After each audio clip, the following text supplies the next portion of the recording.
O Su-34 da Rússia parecia ter sido feito sob medida para dominar os céus da Ucrânia. O caça multifunção era mais avançado que qualquer aeronave da Ucrânia quando a Rússia invadiu o país. Ele, junto a outros caças e bombardeiros russos, deveria encerrar o debate sobre superioridade aérea. Porém, semanas após o início da guerra, isso não ocorreu. O Su-34, embora não seja irrelevante, não é o caça dominante que deveria ser na Ucrânia, e o motivo disso é que a Ucrânia explora uma fraqueza fatal do Su-34, o código foi decifrado e Vladimir Putin não pode evitar as perdas. Wes O'Donnell, veterano do Exército e da Força Aérea dos Estados Unidos, afirmou isso ao iniciar um vídeo em 4 de janeiro com uma pergunta óbvia. Por que a Rússia ainda perde seu Su-34? Responderemos isso mais adiante no vídeo. O que fica claro desde o início é que o que o Su-34 deveria ser para a Rússia e o que ele realmente acabou sendo são duas coisas muito diferentes. A Rússia construiu o Su-34 exatamente para esse tipo de guerra, declara O'Donnell. Não é contra a insurgência ou Síria, mas uma guerra de alta intensidade entre estados contra exército com defesas aéreas em camadas. Os meios de comunicação certamente parecem concordar com essa opinião, com Militani afirmando, ainda em setembro de 2024, que o Su-34 representava uma ameaça existencial para a Ucrânia.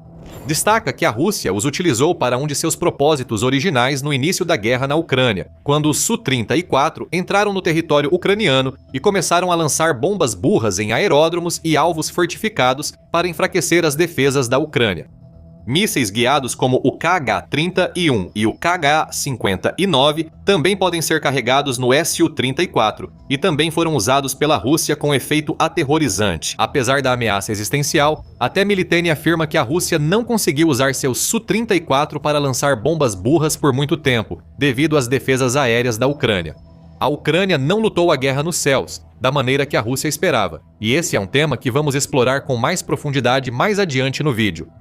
A Forbes afirma que o Su-34 é o melhor bombardeiro de precisão da Rússia. Por isso, ele domina quase todos os ataques com armas guiadas no país. As especificações do jato indicam que ele deveria ser um pesadelo para a Ucrânia. Odin cobre o básico, observando que o Su-34 possui 12 pontos de fixação em suas asas. Junto com uma capacidade de cerca de 8.000 quilos, ou pouco mais de 17.630 libras, o que é ideal para carregar as bombas burras que mencionamos. Ele pode atingir uma velocidade máxima de 1.900 km por hora, o que equivale a cerca de Mach 1,5, e pode ser equipado com mísseis, foguetes, sistemas de armas e bombas. Tudo isso se soma ao poder de um canhão automático GSH-300 e um de 30 mm de cano único, que pode disparar entre 1.500 e 1.800 tiros por minuto. O Su-34 é considerado um inimigo formidável para a Ucrânia, sendo avançado o bastante para superar qualquer aeronave da Força Aérea Ucraniana quando Putin invadiu. Projetado como resposta da Rússia à guerra de ataques sustentados. O'Donnell afirma que não se trata de uma aeronave descartável que a Rússia sacrificaria na Ucrânia só para forçar o país a gastar munição antiaérea. O Su-34 deveria ser um dos pilares da estratégia da Rússia para a superioridade aérea. Na doutrina russa, o Su-34 era a aeronave designada para voos diários. A plataforma mantinha pressão constante na linha de frente e moldava o campo de batalha com presença contínua, não apenas em ações pontuais, diz O'Donnell. Tudo isso é impressionante, mas não reflete a realidade na Ucrânia. Longe de ser o ativo aéreo mais perigoso da Rússia, o Su-34 se tornou um dos mais destruídos. Defesa e aviação destacaram o fato em um resumo de 9 de janeiro sobre as perdas militares da Rússia na guerra da Ucrânia. Alega que a Rússia havia perdido 174 aviões até 1º de janeiro, e desses, o Su-34 foi o segundo mais atingido. Ele representa 40 das aeronaves perdidas, ficando atrás apenas do muito mais antigo Su-25 com 41 perdas. Esse dado é péssimo para a Rússia. Os caças têm cerca de 20 anos de diferença. A diferença entre os preços deles, que segundo a Armed Forces UE são 36 milhões de dólares por um Su-34 e 11 milhões de dólares por um Su-25, é tão grande que você poderia argumentar de forma muito convincente que 40 Su-34 abatidos são muito mais prejudiciais para a Rússia do que 41 Su-25 perdidos. Com a destruição de mais um Su-34, a Ucrânia iguala os números, já que as perdas russas podem ser bem maiores que as divulgadas pelos setores de defesa e aviação. O próprio Ministério das Finanças da Ucrânia afirma que o número de aeronaves russas destruídas é 434 não, 174. Parece que 40 Su-34S perdidos é o número consensual, já que a Defense Express também relatou isso em 18 de janeiro. Essas podem ser apenas perdas confirmadas, o total real pode ser maior. Então, o que isso nos mostra? O Su-34 não é uma aeronave ruim, pelo contrário, como mostram as especificações. Ele seria eficaz no tipo de guerra que a Rússia esperava lutar na Ucrânia.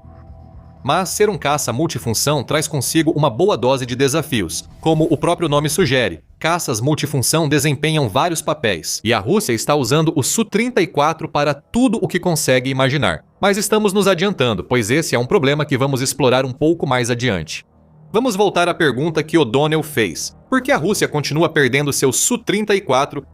Existem alguns motivos, e eles começam com a Ucrânia se recusando a lutar o tipo de guerra que a Rússia esperava que ela lutasse. Para ser justo, a Rússia não esperava muita resistência inicialmente. Putin acreditava que uma campanha de choque e pavor permitiria à Rússia atravessar a Ucrânia até Kiev, enfrentando pouca oposição. A estratégia da Rússia era tão evidente que em março de 2022 o King's College de Londres sugeriu que Putin poderia adotar o modelo de Blitzkrieg nazista. O colégio afirmou que era um equívoco, apesar de algumas semelhanças aéreas. Os planejadores russos achavam que as defesas aéreas ucranianas cairiam rápido, que o comando e controle se desorganizariam sob pressão e que suas aeronaves atuariam livremente, assim que a fase inicial da invasão terminou, diz O'Donnell. A Rússia esperava encontrar defesas aéreas estáticas e vulneráveis que a Ucrânia usaria para tentar manter a superioridade em seu espaço aéreo. A Rússia avançaria sobre tudo, o que lembra uma Blitzkrieg. O maior problema da Rússia no início da invasão foi que a Ucrânia priorizou negar o controle aéreo, em vez de buscar a superioridade aérea.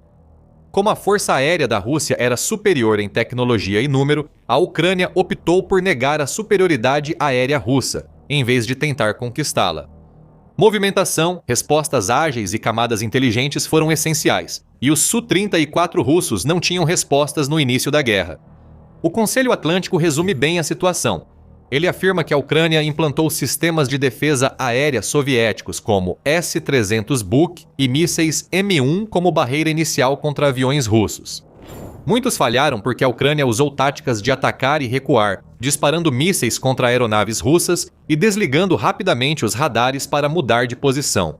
Os sistemas que acabamos de mencionar eram móveis o suficiente para tornar isso possível, e a Ucrânia aproveitou ao máximo. A Rússia não tem resposta.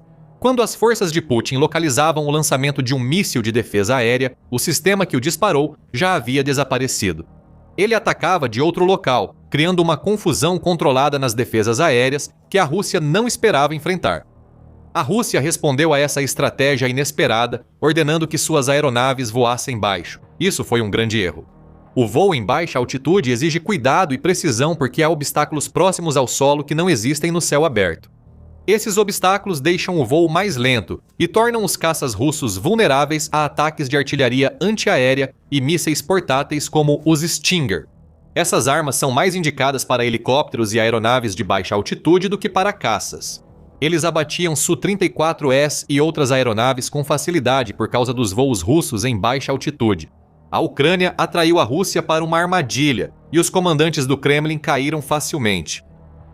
Esse ambiente estava longe de ser o ideal para um Su-34 operar, e acabou sendo fatal, tanto para esse tipo de jato quanto para muitas outras aeronaves da Rússia. O objetivo da Ucrânia era tornar o céu hostil, diz O'Donnell. A Rússia respondeu ordenando aos pilotos de Su-34 que voassem com frequência excessiva e muito próximos da linha de frente. Voltamos à questão do papel multifuncional citado antes, nosso segundo motivo da exposição do Su-34 russo. Segundo O'Donnell, não é incompetência dos pilotos nem falha da plataforma, mas incompatibilidade de função. Ele afirma que a Rússia aprendeu com suas experiências no início da guerra na Ucrânia. Segundo O'Donnell, a Rússia ainda depende do Su-34 como coringa multifuncional, frequentemente levando-o além do planejado pelos projetistas originais. A Rússia está tentando forçar uma peça quadrada em um buraco redondo e continua tentando. Não importa quantas vezes as peças sejam empurradas com tanta força, elas acabam sendo destruídas. O Su-34 deveria ser usado conforme a intenção da Rússia ao iniciar a invasão de Putin. O caça tem desempenho ideal como bombardeiro de frente, lançando mísseis guiados e não guiados perto da linha de contato. Ele se tornou mais do que isso. Com a estratégia defensiva inesperada da Ucrânia, o uso principal se tornou inviável e o multiuso virou a única função para a Rússia. Os Su-34 agora lançam bombas planadoras o mais longe possível das linhas de combate. A Rússia está usando seus Su-34 para substituir aeronaves de inteligência e reconhecimento perdidas ou danificadas, segundo O'Donnell. É coisa demais para o Su-34 aguentar. Continue assistindo e vamos explicar o porquê. Mas, por enquanto, vamos focar no uso do Su-34 como aeronave de reconhecimento. A Rússia foi forçada a adaptar o Su-34 para a função de reconhecimento porque a Ucrânia tem atacado os Bereev A-50 russos. Em junho, a Ucrânia realizou a impressionante operação Spiderweb, atacando várias bases aéreas russas com drones. Segundo o Flight Global, imagens de vídeo mostraram um par de aeronaves A-50 de alerta aéreo antecipado e controle entre as baixas. Essas são as principais aeronaves de vigilância e reconhecimento da Rússia, e Putin está rapidamente ficando sem A-50S utilizáveis. Segundo o Interesting Engineering, em fevereiro de 2024 restavam só 6, e a queda de mais 2 depois disso basicamente fechou os olhos da Rússia nos céus. O Su-34 assume seu novo papel como aeronave de reconhecimento. Em 10 de julho, cerca de um mês após a operação Spiderweb, o Army Recognition informou que a Rússia adaptava alguns Su-34 para reconhecimento tático. Por um lado, isso não é um fenômeno desconhecido, destaca o veículo. Até mesmo F-16 já foram usados para esse propósito, e os caças que realizam vigilância têm a vantagem de poder voar rápido o suficiente para entrar e sair antes que alguém perceba que eles estão lá, em teoria. Na prática, o uso do Su-34 pela Rússia para reconhecimento significa que ela colocou previsibilidade em uma aeronave que se destaca pela velocidade, manobrabilidade e pelo uso pretendido de lançar ataques, que parece surgir do nada antes de desaparecer. Isso desaparece no reconhecimento, pois a aeronave deve seguir rotas específicas para observar o inimigo. Como o inimigo sabe que o caça está sempre no céu, seguindo rotas repetidas, isso cria um grande alvo. O uso repetido nas mesmas funções faz com que os Su-34 sejam empurrados para corredores de voo e altitudes operacionais previsíveis, que as forças ucranianas tiveram anos para estudar. O'Donnell diz: certamente padrões surgem que, ao serem identificados, facilitam a Ucrânia derrubar um Su-34. Basta posicionar o sistema de defesa aérea no local adequado e aguardar o próximo sobrevoo. Assim, um Su-34 é abatido. Vimos exatamente essa estratégia em ação em setembro de 2025 após mais uma derrubada de Su-34 pela Ucrânia. O novo Voz da Ucrânia entrevistou o especialista militar Mikhailo Zirikov, que afirmou que a Ucrânia provavelmente identificou o piloto do Su-34 que voava por rotas previsíveis, e pode até ter dado intencionalmente ao piloto a impressão de que era seguro fazer isso. Quando não há resistência, os pilotos na linha de frente ficam menos vigilantes e cautelosos. Por isso, uma emboscada do exército ucraniano era só questão de tempo, explicou Zirikov. A Ucrânia parece dominar a arte de iludir a Rússia, fazendo-a crer que encontrou uma zona segura, até que essa área vira um local de abate. A Rússia tem outro problema, que é o fato de a Ucrânia não apenas abater os Su-34, mas também destruí-los em solo. Você vai entender por que isso é importante em breve. Mas antes, há outro motivo para o sucesso da Ucrânia em eliminar os Su-34, e isso tem a ver com uma aeronave que chegou à Ucrânia em agosto de 2024, o F-16. Cada vez mais, as tripulações russas também enfrentam o risco de serem interceptadas por caças ucranianos, operando com dados de mira fornecidos por sensores ocidentais, como o F-16 da Ucrânia usando o Link 16. O'Donnell destaca que, assim como a negação aérea da Ucrânia, essa é outra situação para a qual a Rússia não se preparou, complicando o uso do Su-34. Caças ocidentais jamais deveriam ir à Ucrânia, muito menos ameaçar os jatos de Putin. A Rússia considerou a chegada desses caças uma de suas linhas vermelhas, limites que, se ultrapassados por Ucrânia ou Ocidente, poderiam escalar a guerra. Ao contrário de aumentar os ataques russos, a chegada dos F-16 à Ucrânia facilitou o rastreamento e destruição dos Su-34 pelo país. Atualmente, os F-16 raramente realizam esse trabalho. A Ucrânia costuma usá-los para se defender de ataques de drones e mísseis da Rússia, e também para atacar alvos terrestres. Mas de vez em quando, um F-16 enfrenta um Su-34 e parece que houve pelo menos uma ocasião em que o F-16 saiu vitorioso.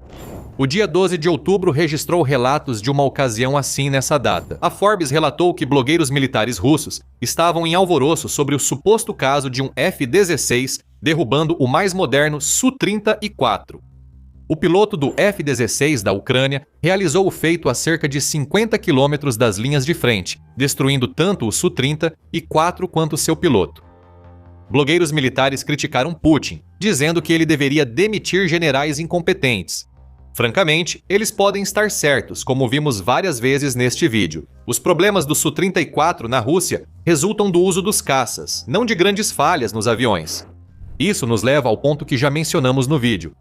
No fim das contas, a Rússia está perdendo tanto Su-34 porque está tentando fazer demais com eles em um ambiente que pune a repetição, diz O'Donnell. Para a Ucrânia, a estratégia atual não é tanto derrubar o Su-34, embora faça isso sempre que possível, e mais sobre tornar cada missão que um desses jatos realiza o mais cara possível para a Rússia.